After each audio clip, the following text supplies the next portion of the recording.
Welcome to the Art of Conversation with Noelle Mc Alinden. I'm delighted to be here at Flowerfield Arts Centre in Portstewart, in the most beautiful part of the world.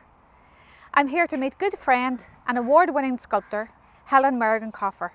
We're here to revisit her exhibition, Tribes and Tribulations, and meet with good friends, artists and educators, Prof.Harry Mahon and Franz Hoeritzauer. Join me in the Art of Conversation, celebrating creativity and arts all year round.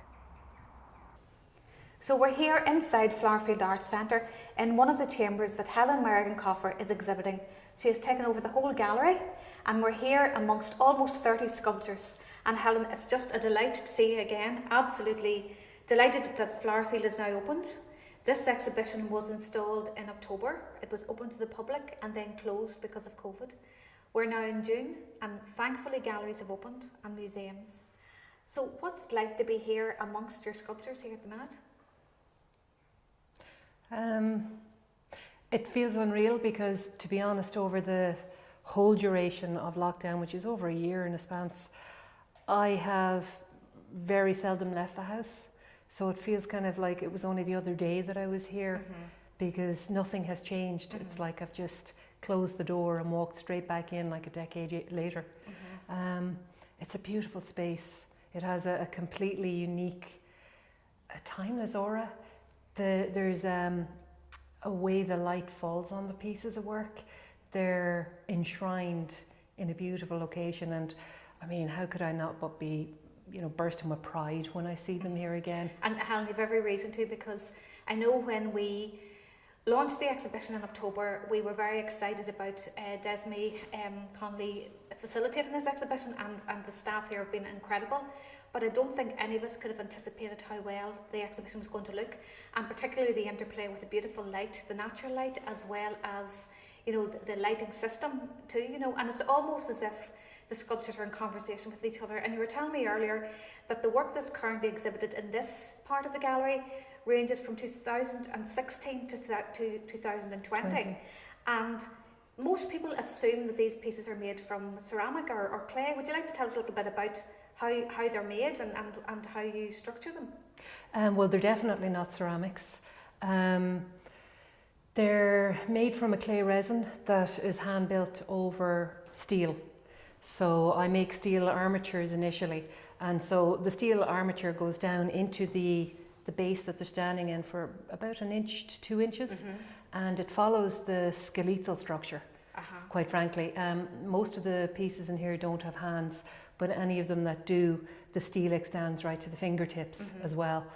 Because they are anatomically, in proportion, and I know that you have featured, animal equine, characters as well. But the sense of proportion and the figurative presence is very, very, very, very strong. And I'm looking to as well the interplay of shadows as well, which bring it to another dimension altogether. The pieces that we're beside at the moment, these are some of the most recent work that you've done. Do you want to say a little bit about these and how these evolved? Well, the one thing about this exhibition, before I start speaking specifically about this one, or any of the three, is that from 2016 to 2020, if anybody gets to see the exhibition, they'll have a sense of development, of work from one artist. You get the sense of how you start off with a kernel of an idea and you tease it out, and you can see the undulating and unfolding of the idea and the subject matter that it covers. My heart lies with figurative work. Yes. And when I was in college, it was very quickly, established that my space for working in was where the model was. So I was upstairs in the balcony, and I had my back to the balcony so that nobody could look over my shoulder at what I was doing, because I don't perform well in front of an audience. So, everybody learned very quickly, including the tutors, not to try and come. Well, I suppose your emphasis is on the creation of the work, and the ideas permeate and evolve over a long, long period of time. And you were saying that earlier. And of course, I know you just over 5 years, Helen. I met you at the Royal Ulster Academy exhibition, where you were one of the artists selected to exhibit that particular year. And I was just blown away by the emotion and the imagery that you had conjured up in the three characters. And I know that you've exhibited extensively throughout the island of Ireland, and I think 4 times with the Royal Ulster Academy, if my memory serves me well. 2017, 18, 19, 20. Yes. Yeah. Hopefully this year will be the 5th. Uh-huh. But and you've also exhibited and won prizes as well with the Ulster Society of Women Artists. I got the USWA, I got SWA, Society of Women Artists. I got the Mill Cove Award as well, Gallery Award, in the Botanical Gardens Sculpture in Context exhibition. So I've just gotten word back that I'm in there again this year. I love particularly the Sculpture in Context because it's pure just sculpture and it's a feast for the eyes. And many competitions or exhibitions are automatic for photography, print and painting. Yes. But sculpture is very seldom facilitated, so it's lovely to have an exhibition that's specifically for it. Well, you have exhibited, this is your 2nd solo exhibition here in the north of Ireland. Yeah. I also was involved in curating the one in Enniskillen in the Devonish Gallery in Enniskillen as part of the Fermanagh Live Arts Festival, and then I consider myself very fortunate to assist with the creation of this exhibition here in Flowerfield, and I know it's going to be touring this exhibition, and it really is an exhibition that those that have already seen the exhibition have come back again. And I know that Desmee was telling me earlier about return visitors, particularly now since the gallery has opened, and we'll have the opportunity to speak to Prof.Harry Mahon later and hear his responses to it as well. The other aspect as well of your work, Helen, I know because of the nature of it in the round and the sculpture quality, you also have exhibited and will be exhibiting again in the sculpture garden as part of the Culloden celebration of sculpture that's organised by the Gormley Gallery as well. So that's coming up later this month in June. So have you thought at any stage of considering changing the scale of your work because they would translate so well into life size?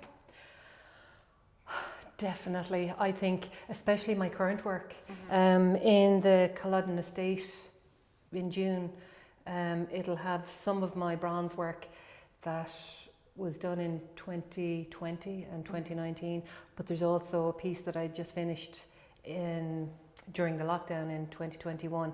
So it's one of my resin pieces, clay resin pieces. So they'll see what my new work is like, and I think that's going to be really magnificent in larger than life scale.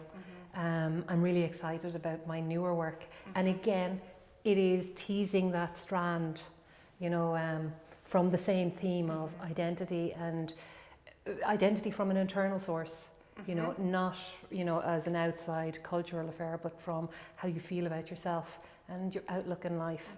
And so it is exciting. And the work that I'm doing at the moment actually is about extending your boundaries, that you become so empowered and filled with self-belief that you project outside of yourself, and it incorporates architecture with the figure. And I'm excited. I think that's going to look really great in larger than life sculptures. Well, I've seen some of those pieces already, and I have to say that the marriage between the architectural as well as the figurative is very, very powerful. And I know this idea, particularly for artists and creatives, empowering themselves and feeling empowered is something that is so important, particularly during this time. You're one of the artists that we've kept contact right throughout lockdown, Helen, and I know that you have been very, very productive in the evolution of your ideas and the possibilities and the potential. And I know we've been plotting and planning quite a bit together about the possibilities of this. And one of the pieces that evolved during this whole process during lockdown is your lockdown diary. And I have to say, the idea of presenting this piece as a memoir, really, of your life, down in Wexford with Paul and Paul's mother, and it's like a day in a life. Do you want to talk a wee bit about this, because it's just a joy to look at, a joy to read, and given that it's been such a challenging time for lots of people who felt isolated and very much alone, you really have come into your own in this context, and I just think that this is something that could be considered as another string to your bow in terms of as a publication. Have you thought about this? Well, lockdown period, to me, it's a bit like Charles Dickens's Tale of Two Cities. It was the best of times, it was the worst of times. Yes. And, that applies completely for me because, I found myself. I had my mother-in-law staying with us in the house. I would not be the best housekeeper in the whole world or the bestest cook either, or I wouldn't have a whole load of variety or what have you, but it was a nightmare planning that, oh my God, would I be able to handle that? And my own mother had died That's 5 months prior. That's right. So I learned an awful lot about myself. This is an un-vaselined version of our lives down there. People would see exactly how we live, how I think, how I coped during the lockdown. You could see from the beginning of it, I was scared stiff and very, reticent about putting anything into words. Really, they were very short and sweet until I got to know Noreen. And to be honest, I'm married to Paul 21 years this year, and I only got to know Noreen really well during those months of lockdown. And you can see as it goes over the weeks and into the months that I didn't hold back. But do you know what the it's a diary. It's a living diary full of compassion and love and wit, I have to say. And I mean, the characters could almost play out in an animated film, the way that you have created both yourself and this beautiful bond between Paul and his mother, and the fact that you got copies of this then, made as well. And for those that had an opportunity to come to see the exhibition here, they also can witness pages of the illustrations blown up to A2 size on the corridor on the way in, and also then there's the digital story projected as well, and it's just fabulous to see the changing scales. But these are A5, you have the large A2 pieces, and then you have these pieces that are the size of the wall. They're about 7 or 8 foot high, the projections, and the quality is pristine. But what I have in this here, what I've captured is, I don't know, the effect that having Noreen in our house was magical. The amount of what we got back, myself and Paul, from that experience, you just couldn't pay for it.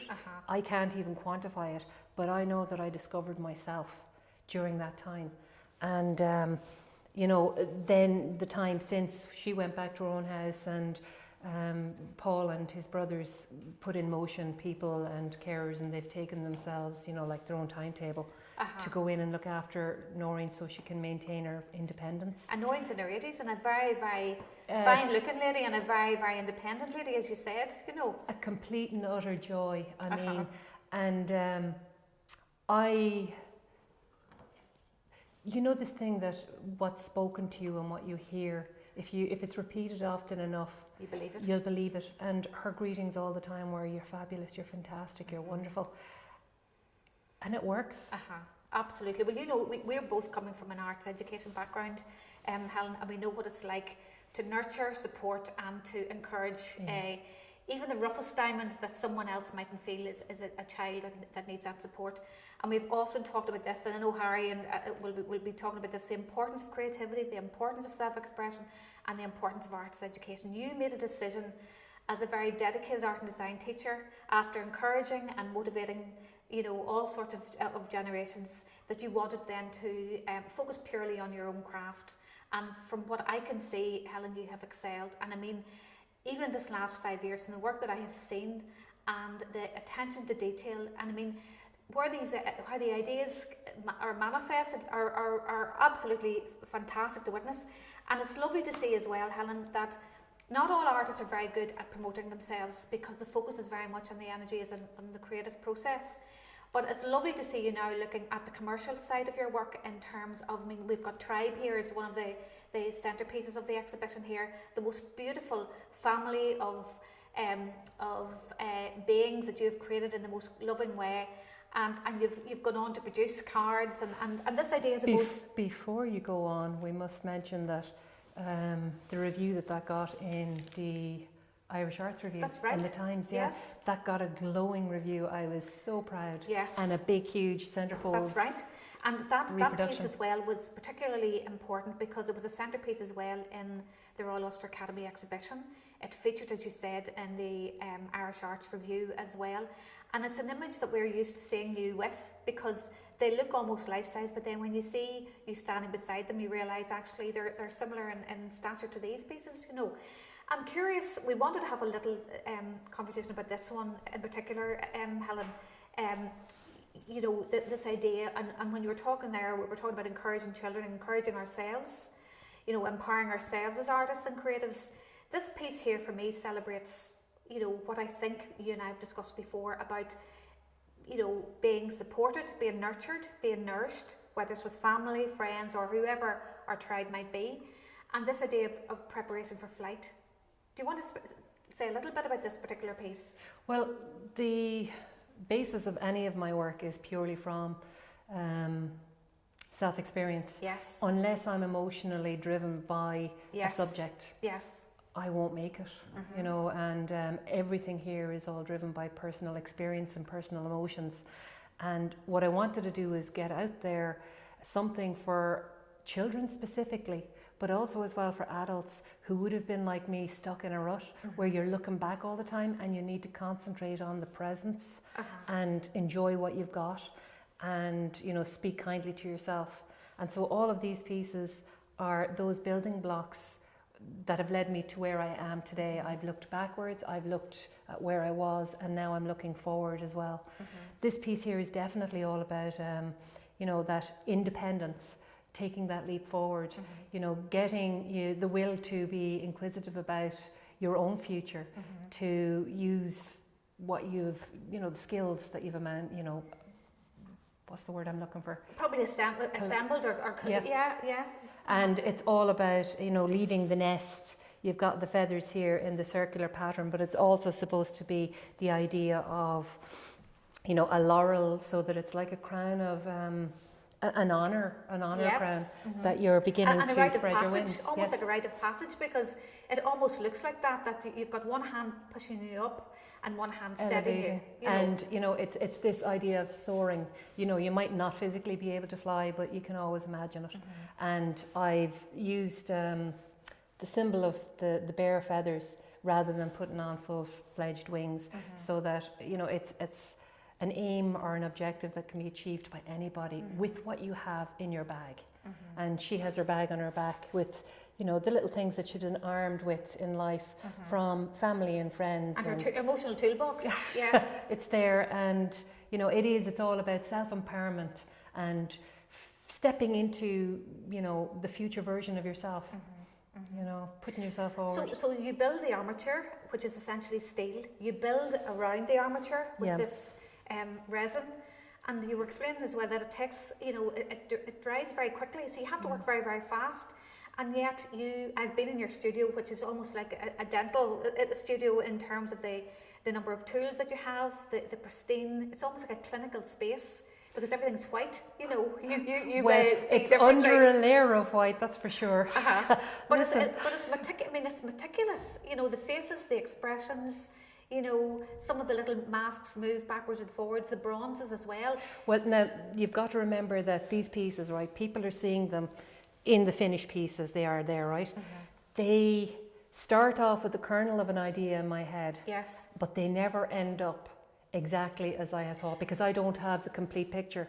And sometimes I start off with a piece and I'll end up with a mushroom of 3 or 4 pieces. Normally it's 3. Because the idea goes into little tangents. Is it always associated with 3 pieces? Yeah, and I'll take a piece away, and then I start working on this, and then while I'm working on this tangential piece, the original is percolating, because it would have got to a stage where, you know, I have no clue where you're going, so I'll be on this one. And then I'll get to a stage in the second one where there's too much, it's too busy, and I take part of it away. You know, you have to constantly add on and strip back, and you have to self-edit the whole time. And so you take that away, and then that grows into another one.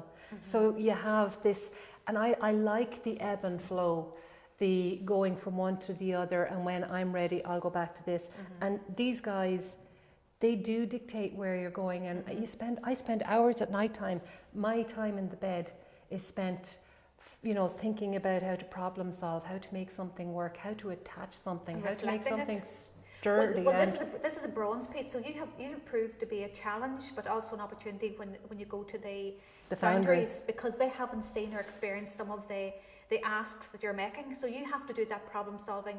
And I know we've had this conversation before, that if you were to scale up the pieces of work and they were life size, you want to explore that process yourself so that you can essentially cut out the middleman, essentially actually have the solutions, So that I can cut down the problems that I'm going to meet during the process. It is expensive. It's very expensive, and the thing is as well that what you're paying for, you want to get a product at the end that,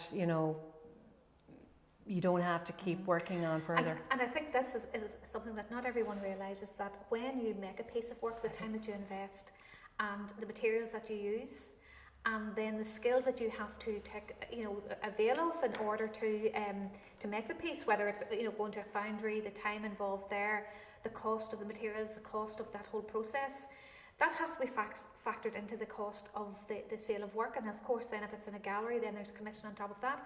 And I think the general public aren't really maybe as tuned into that as maybe they could be or should be. And I think that's been a challenge for artists who really want to get their work out there and want to sell their work and celebrate their work. For galleries who are doing their best to support the artist, and then obviously you've got all of the supportive services around that. So I suppose you taking increasing ownership is part of that process as well, and that education. That's lifelong learning really too. And the thing is as well that when it comes to like my mixed media pieces, I can buy and control everything from beginning to end. Yes. So it's all to do with me and my productivity and how much I invest in it. But when it comes to the bronze, and you've got that middleman and you've got that extra expense, and then the fact that it's bronze, a material that you don't want to waste, I have to make sure that the pieces I do get into bronze have a narrative that makes them meaningful. I like to have stuff that's attractive and visually pleasing, but I also want to have another undercurrent or a message in it that people can take, because I don't want to just clutter the world with, frills. Well, your pieces are particularly profound, Helen, and I know many of the stories behind them, and we've had this conversation before, that the artist creates a piece, and I remember T.P. Flanagan telling me this as a student, that it's not completed until someone else sees it. So there's a dialogue. So your dialogue will be different, with your piece than mine will be. And Harry, I'm interested to hear what Harry's response is as well, and speaking about some of the pieces that he's going to look at as well. And I think it's really, really important. And I suppose really, from my perspective, I really do believe if you invest in art, it is a friend for life. It is someone who is a companion, or that is an enhancement to your environment and to your life. As well, and of course. But it also changes as you change. Like for anybody out there who's not an artist and they're afraid to make an opinion on the work, put that aside, because even we, the artists, our idea of our work, it changes. It changes with the light, But as you change, like I'm a totally different person to the person you met in 2017. Yes, and I can see that. The cancer treatment was only beginning at that stage, and lockdown profoundly changed me. So would you say for the better? Absolutely. I had so many lightning moments. We're both cancer survivors. We're both optimists in the terms of the importance of creativity. And I think we've had this conversation before about when you are self-expressed, then you're less likely to depress.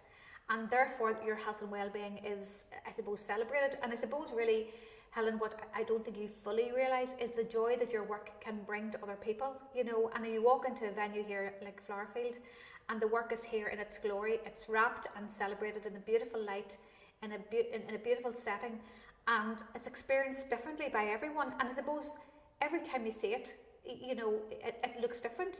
It's experienced by me differently. I look at it in a totally different light, and the pieces themselves, I have a changing narrative with them.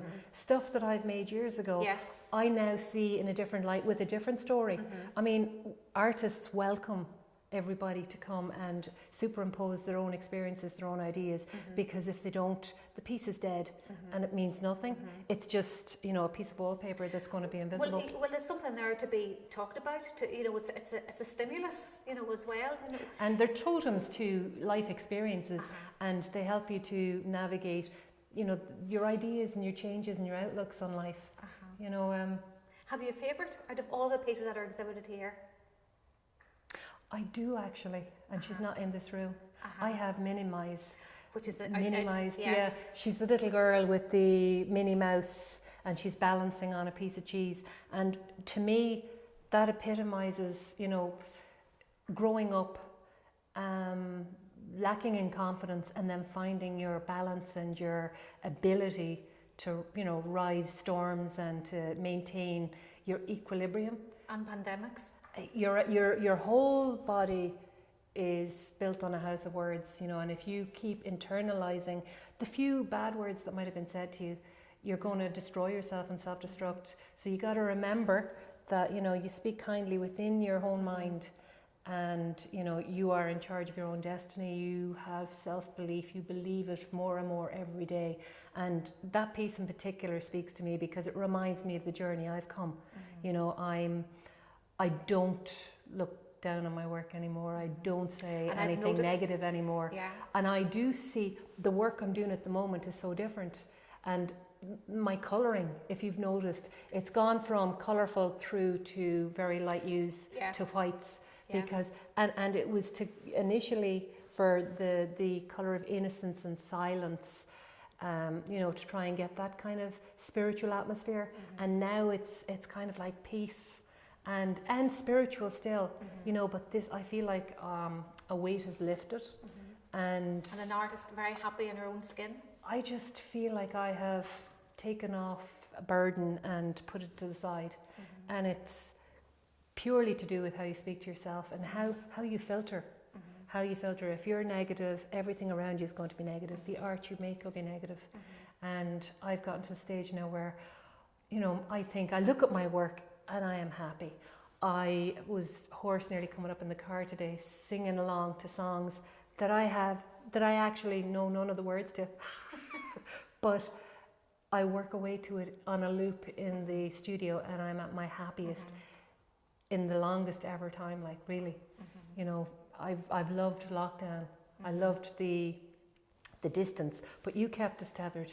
You know, you had us learning how to do Zoom calls for a start. Yes, well, the technology has kept us into Instagram. Yes, we've connected a lot during that time, and of course opportunities to exhibit internationally, opportunities to discuss your work with international audience as well, with Oklahoma and with Susan McAlinden in Tribulations. So it's been an absolute joy to witness the journey, and I know there's so much more ahead. Helen, so much more, and I'm going to invite Harry in to talk about his reflections on the work, and it's just a joy to witness, Helen, and it's just a joy to see your work and what's next.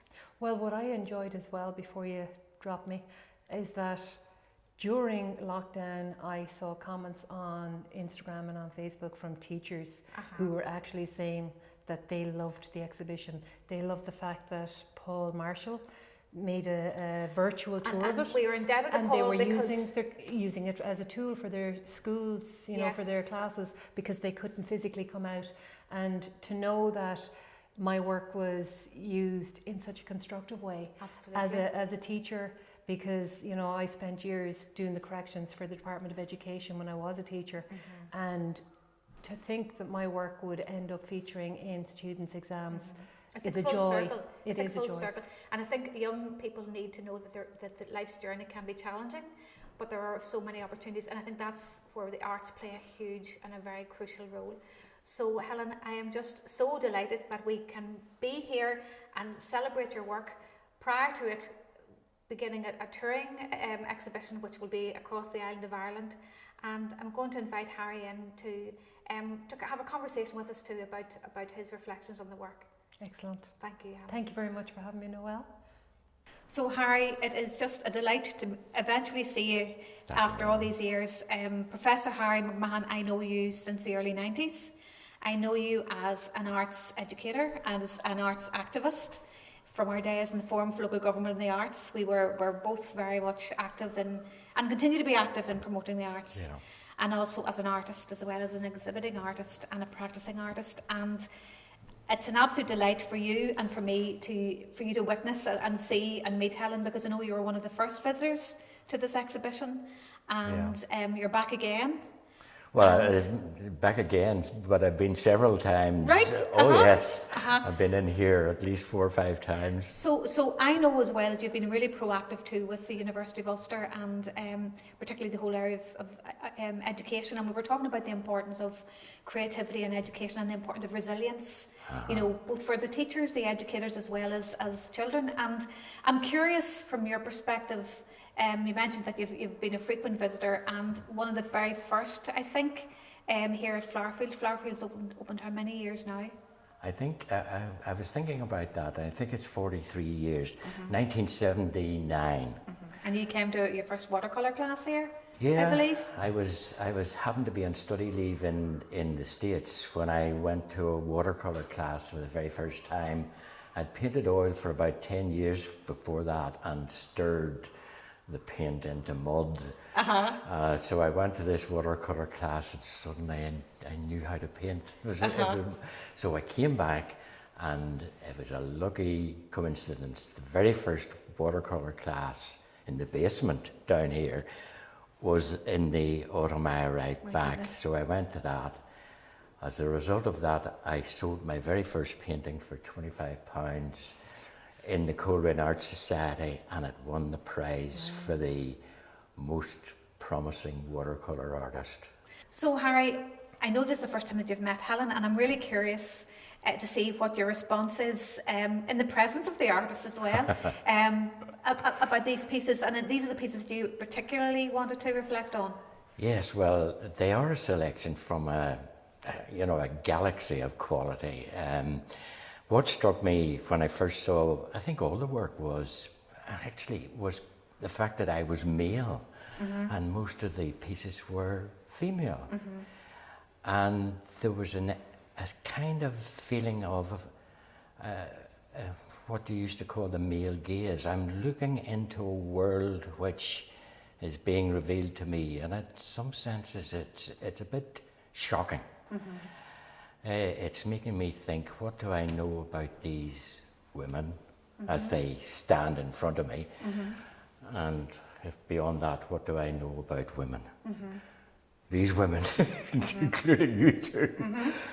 So if you take a piece like this with the hidden face and then the text inside, but no one knows, well, goodness me, I'm one of the ones who doesn't know what it's like to be a woman. Some women wear masks, maybe because they feel they have to. Some women, curiously, I read this as a hand keeping a woman back. Not a woman, if you like, trying to fly with a backpack with wings that would allow her to fly, but a hand holding on, saying, well, not quite yet, young lady. So these are the kinds of reactions to have these pieces. They're just profound, huge depth in meaning embedded in them. So that's how I react. And there's so many of them, as you say. Oh, goodness me. They're almost 30. Well, I've chosen 3. I could go around, I'm sure, with a few minutes. Well, I would have stacks of questions for you. Helen. What's the obvious question that you would like to ask? I'm curious to know as well. Are you speaking to women? Are you speaking to men? Are you speaking to yourself? I'm speaking to men and women, and I'm speaking to the child within those men and women. And I'm absolutely thrilled to hear your take on, because having a narrative that's polar opposite is perfect, because in all fairness, an awful lot of my work stemmed from feelings of being held back and feeling of, lack of confidence and inadequacies and having to hide. But then you've got the mirror image of, wearing a mask to grow into that. It's something to be aspired to. Oh yes, of course. Fake it till you make it. So you can have polar opposite dynamics and ideas and narratives about work, and they still all work. You know, they all have their relevance. And I suppose we were saying earlier as well that as fellow art educationalists as well, that interest in and compassion for young people. And I mean, let's face it, we're all learners, we all continue to learn, you know, we're all on a lifelong journey. And I suppose that as the child inside ourselves to nurture and nourish. And I know, Harry, we were chatting earlier on about all the work that you've done, and particularly in terms of, you know, the university and you know, the foundation of the PGCE and all of that. And we'll be speaking to Franz then as well about, you know, the skills we need as teachers, as educators, as parents, as carers, as well as, you know, support the next generation, you know. And I think your work speaks to all generations, Helen, you know. The thing that I want to say is that children, they need to know that the shoes that they're in at that particular time will not be the same shoes they're always going to be in, and that, you know, habits can be learned. They're passed from one generation to the next. The way you're wired and you think and you function and you absorb information and return information, it's learned. Of course. And as you grow from that child, everything grows with you. It doesn't disappear. It doesn't stay small like you're a child. Your fears get larger and larger. And something small from your past can impinge and impact well beyond what it should as an adult. And they need to know that, you know, become more self-reliant, believe in yourself, you know, filter and learn to twist things around to be more positive. Because it's doable, and it just makes your world open up, and you actually begin to enjoy simple things. Yeah. When you talk about learning, it's a field that I've been involved in the whole of my professional career. And what strikes me about the situation that we're in right now is things that we learn are learned in the space between us. It's not a question of Helen, you telling me what I need to know, or me telling you what you need to know. How dare me even think the thought.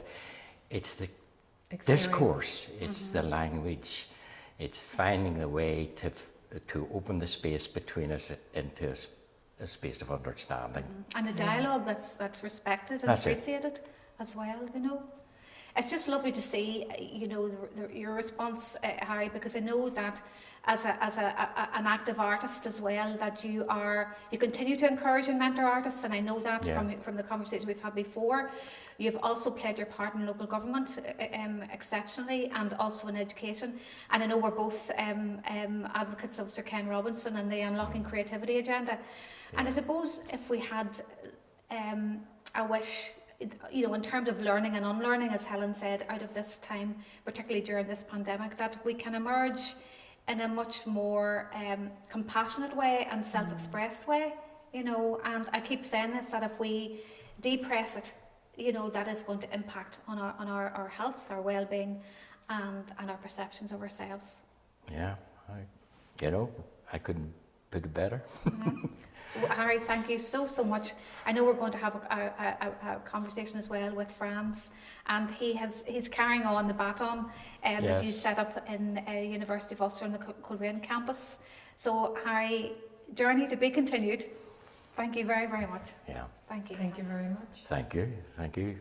We're now joined with Franz Hoeritzauer, who is the Senior Lecturer in the University of Ulster on the Coleraine campus for PGCE Art and Design. And I know Franz, I know you for years now, both as an arts educator when you first started to teach, and now in your role, and we've both been supporting the students that you have been selecting for that very precious course.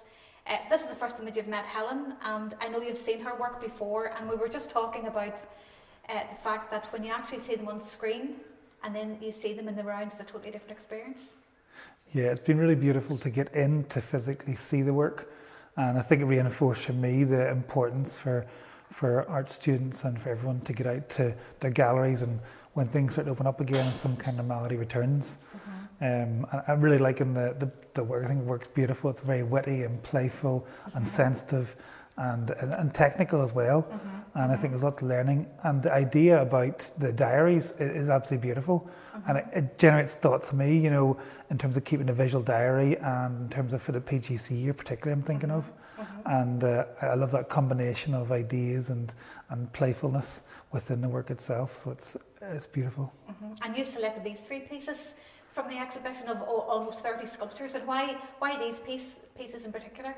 I was drawn immediately to the colour, and I think that because I've seen them on screen and the colours look bold, but I think when you see them in real life, it's beautiful to actually see it and look at the textures and really enjoy it. And I think that the figures are bold, but they're also playful, and they have that strength to them, but also show that sensitivity. Obviously, the reflection upon the last year is really exciting, and I think it's a lot of learning for me as an educator. And these pieces were made in what year, Helen? Because these you have these now. 2018 or 2019. 2018. So these pieces, you know, they're prior, to lockdown. And yet, there's something about them. But you had your own lockdown. Yeah, that transcends, you know, dates and, you know, external experiences, because it's all about the internal. And when you say diary, these are definitely, you know, like artistic bibliography kind of stuff, you know, diary memories and stuff. And your own particular? My own, yeah. Yeah, I wouldn't be good on the writing. The diary from COVID is like a masterpiece of, you know, magic and a shock, because I wouldn't be into writing diaries. If I did, I would be editing the whole time, but it was purely for Noreen. So I couldn't just ball it up and throw it away. So these are my visual diary. I don't write normally. I will do everything and anything I can to avoid that, so I make it in 3 dimensions instead. So I suppose the beauty of this exhibition, particularly for young teachers and for educators as well, is to look at, I suppose, the opportunities to express both in the visual context. And I know, Franz, you have pretty much delivered the course this year all online. You know, you've been particularly aware of the need to have great empathy for your students because they're working in different contexts. And I know we've discussed this whole element of being playful and encouraging them to be playful and self-expressed. You know, how have you felt this year? How has it been? It's been pretty different to normal. And obviously, with everything going online, for me as an educator, there was a big challenge to make sure everyone was supported and that everyone felt connected. And I had to experiment with different things, using poetry and drama and music and storytelling and all kinds of different mediums which I would normally not have used to deliver the course and to generate that there group mentality and that connection and that trust and respect within the group. And I think this year there's been a lot more connection. We've had regular meetings throughout the placements, and they've been fantastically important for support. And I was glad to see the students picked up on that and they felt supported throughout the year. That's a great reflection on you, because I've witnessed firsthand the nature of the course that you provide, and also, you know, that there's always a huge response to the application process. So to get on the course is a major coup, you know, and I just want to congratulate on that, Franz. And I know that one of the conversations we had with your students as well was the whole area of empathy and on resilience, which are key skills really in terms of, from an educator's point of view, as well as, you know, supporting young people during these times as well. Yeah, and I think that's a big thing for everybody, and particularly educators coming back into school. And I think teachers work very hard to be resilient and also to be empathetic to their students with the range of abilities and range of emotions coming back into school. And in the past year has been pretty tumultuous for everybody. And I think that teachers have responded in an amazing way with how they've transferred to online teaching and with their awareness of that they have to look after the students first, and then learning will come. And of course we all know that often in the art and design department, within that classroom context, when children or indeed adults are expressing themselves, it's almost as if we are saying into their souls. There are often things that young people and indeed, you know, learners of all ages, when they are working with materials or within the arts, something of themselves emerges. And I think that's, you know, we're in a very privileged space as well. I suppose in terms of Flowerfield Arts Centre, this is a centre that you would avail of as well as in terms of proximity to the university, and the importance for educators and schools to get out and visit these venues. Would you have been to many of the exhibitions over the years here at Franz, and how would this compare to some of the exhibitions you've seen before? Well, this is very different because it's so quiet, and it's lovely. I feel it's a very intimate connection I have with the work now because there's so few of us to get a look around, and I think that we always love going down to Botanic, to the Ulster Museum, to look at the work up there. A range of work upstairs is pretty amazing, and I think it always enthuses and excites me and the students, so that's a very important one for us. Obviously this year we've had to go online. We've had the opportunity to see the RUA online, and we visited actually galleries from all around the world online this year, which is really exciting to do. And of course the skills with that Paul Marshall has brought to the Royal Ulster Academy exhibition, that virtual tour, has been really, really very, very well received. And also Paul created a virtual tour here when the gallery went into lockdown as well. And I mean, you're no stranger to using technology, Franz. You're of that generation that is very much at home. I'm from a different tribe altogether. But in relation to your own skills and abilities, that must have been an advantage, during lockdown. Well, it was also quite lucky because last March and April time, whenever the first lockdowns came in, I was actually teaching some of the students in a different course, and I had to transfer online within a few days. So I had to test and try things out, and I saw the power of how important interaction was, and using games, and having a social presence as well as a teacher presence was very important online. So it was exciting that way there. But I think also the students this year in the PGCE have really taught me a lot. They found all kinds of exciting online tools, from Kahoot, Padlet, using that gamification, and even something like Google Draw, which is really good fun. Yes, and I think really that idea of probably going forward, that education as we know it has probably been transformed for good, and that model of a fusion of using technology, in really, really interesting ways. But key to that is the relationship between the educator and the learner. And I suppose for us who are passionate about the arts, the importance of nurturing that creativity and self-expression within the teacher as well. I think that's certainly very important. Yeah, that's absolutely fundamental, and that's a core value, isn't it, of art and design teaching, to have the connections, the creative process. And also, as you mentioned about vulnerability, but whenever you create a piece of work, that you do feel vulnerable because you've created it, and it's out in the open, and it's personal, it's a piece of you. Yes. And I think it's very important that teachers are involved in that process, that they can experience, understand it, and they can talk students through it. That it's amazing to create, and it's a powerful experience. So I think the future of the PGCE is in good hands, Franz. I think we look forward to the cohort that's coming in this year, and continued success. And I think as a fellow educator, Helen, and as an artist, I think you bring so much to the classroom, to our galleries, and to our museums. Well, thank God, since I'm still not in the classroom, I'm still injecting a bit of, scale in that direction. And what I found as well is that during lockdown, the amount of students that have contacted me personally through emails to ask about my work and to get, ask questions specifically and send me on essays that they've done, and even parents writing on behalf of the children. It's absolutely amazing the way that education has gone, that they're able to actually meet the artist and communicate and have this kind of interaction. So art is real, it's relevant, it's in their time. Because when I was in college, it seemed that every artist we were studying about were dead or had just died.